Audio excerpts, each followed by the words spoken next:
real name is Leo Theodore Rutchins. And Leourutjens.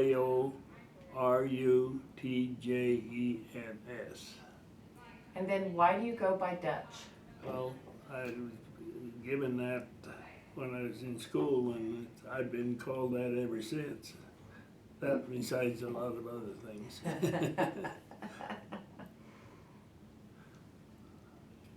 So something we wanted you to talk about is kind of talk about your mother and Frank's connection to the railroad, the Cowboy Trail, which was the Chicago Northwestern Yes. line, and then how you're connected to the trail, how you traveled it when you were a boy, and then how your sons built the bridges from Norfolk to Ewing.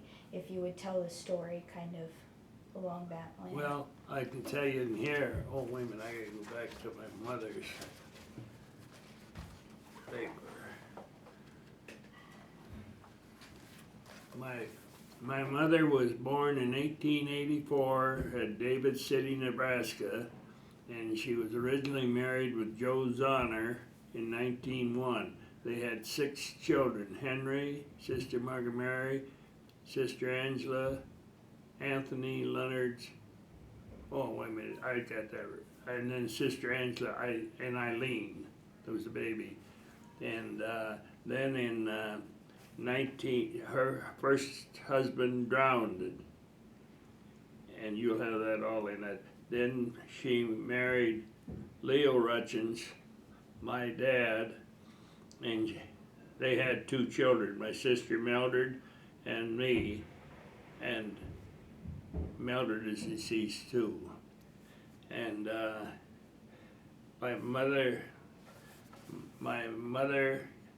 died in May 4th, 1963 at age 79, and Leo died June 17, 1978 at the age of 98.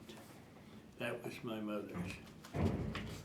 And you're related to Frank Shank. Frank Schenck is my uncle. Yep. He's my mother's brother.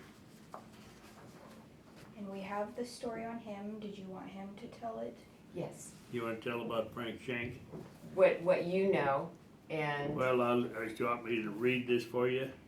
that'd be fine. Or you can just tell us. Okay. Frank was born March 4th, 1988 at Whitney, Nebraska. When he was 3 years old, he moved with his parents to Tilden, Nebraska.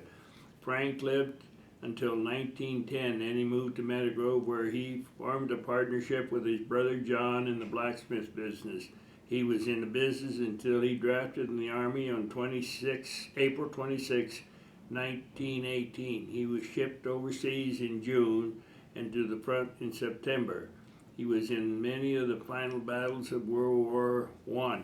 He died of gunshot wounds on November 5th, 1918, just 6 days before Armistice. Darn it. And the family didn't receive notice of his death until December 1918. It was September 21 before the body got back to Tilden. Frank's funeral was probably the largest ever held in Tilden. The crowd was estimated at 1,500 to 2,000 people. They had planned to hold a funeral in Saxon's Grove, but due to rain, they had to move to the Catholic Church. It was a full military funeral with about 75 ex-servicemen in uniform, and the casket on a caisson drawn by 4 black horses. The order of march from the church to the cemetery was as follows: firing squad, and officers, color bearers, guards, caisson, and pallbearers. American Legion Women Auxiliary of the Meadow Grove Department, of which Frank was a member. There were about 250 cars in the profession.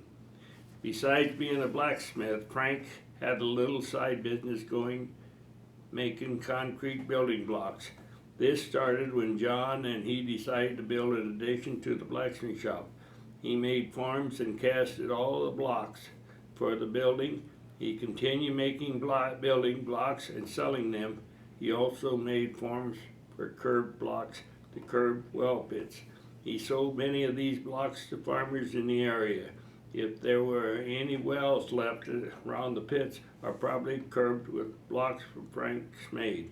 Frank was to be married to Anne Cornett in the summer 1918, and Frank was drafted in the Army.